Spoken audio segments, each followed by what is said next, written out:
How to update your graphics card drivers on Windows 11. First, you can update through Device Manager.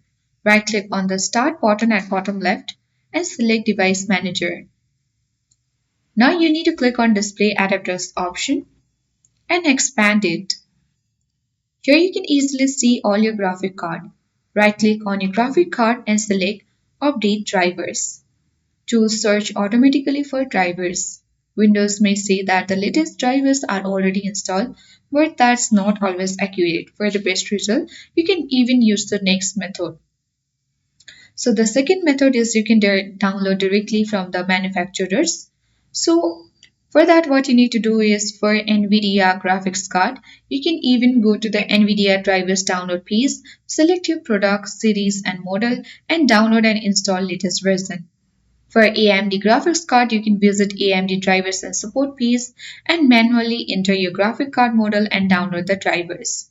So that's all for today. I hope this guide was helpful. If it was, then do like, share, comment, and don't forget to subscribe. Thank you for watching.